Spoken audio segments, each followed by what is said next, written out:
सीमा 5वीं कक्षा में पढ़ती थी। पढ़ने लिखने में बहुत कमजोर थी। बस उसकी एक ही विशेषता थी कि वो दिखने में सुंदर थी, इसलिए सब उसकी सुंदरता की तारीफ करते थे। सीमा को इस बात का घमंड हो गया और वो ऐसी लड़कियों से नफरत करने लगी जो सुंदरता में कुछ कम थी। उसे सबसे अधिक वंदना से नफरत थी, क्योंकि उसका रंग कुछ काला था। वो हमेशा उसे काली बिल्ली कहकर चिढ़ाती थी, लेकिन वंदना का स्वभाव इतना अच्छा था कि वो उसे कभी कुछ न कहती। वंदना बड़ी भोली भाली लड़की थी, पढ़ने लिखने में बड़ी होशियार थी। सभी अध्यापिकाएं उसे बहुत प्यार करती थी।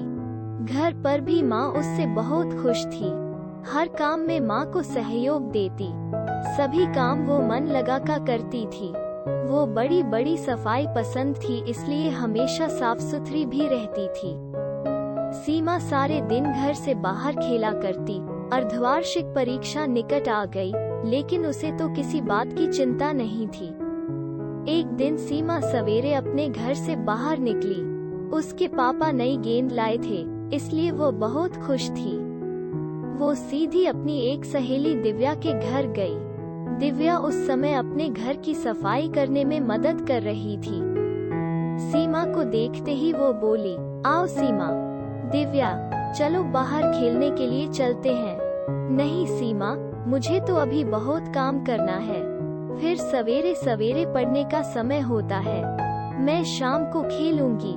यह सुनकर सीमा ने मन ही मन कहा, बड़ी आई काम करने वाली, और मुंह फुलाकर बाहर चली आई। इसके बाद वो अपनी दूसरी सहेली रीता के यहाँ गई और नई गेंद दिखाते हुए बोली, रीता, क्या तुम मेरे साथ चलेगी?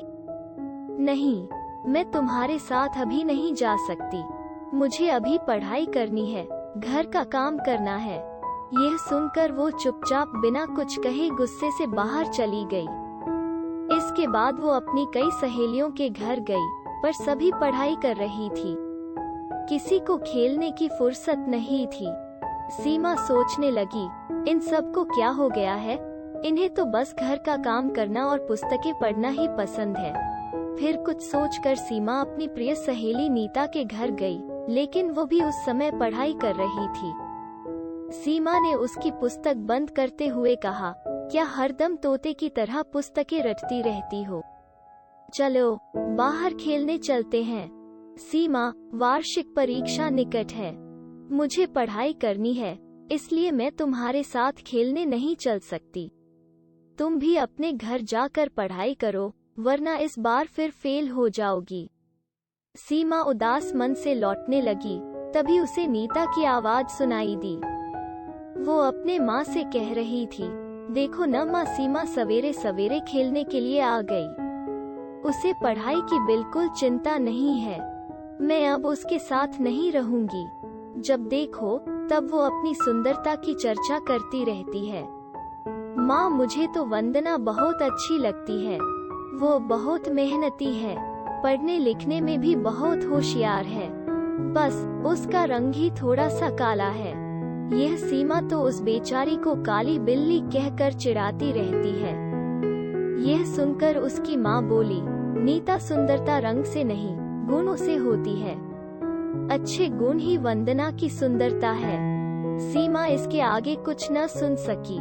वो चुपचाप अपने घर की ओर जा रही थी, लेकिन तभी रास्ते में केले के छिलके पर उसका पैर पड़ गया। वो फिसल गई। वंदना अपने घर के बाहर खड़ी थी। उसने सीमा को गिरते देखा तो तुरंत दोनों हाथ पकड़कर उसे बड़े प्यार से उठाया। यह देखकर सीमा की आंखें भर आई। वो मन ही मन सोच रही थी कि वो वंदना से कितनी नफरत करती है, लेकिन वंदना के मन में उसके लिए कितना प्यार है। वो बोली, वंदना, तुम सबसे सुंदर हो और मैं काली बिल्ली हूँ। मैंने तुम्हें काफी तंग किया है, बहुत चिढ़ाया है, मुझे माफ कर दो। अरे भला सहेली से माफी मांगी जाती है? सचमुच सीमा ने अपनी सुंदरता पर घमंड करना और वंदना को चिढ़ाना छोड़ दिया। इस कहानी से हमें ये सीख मिलती है कि सुंदरता रंग से नहीं, गुणों से होती है। अच्छा लगेगा तो चैनल को सब्सक्राइब कर दीजिएगा।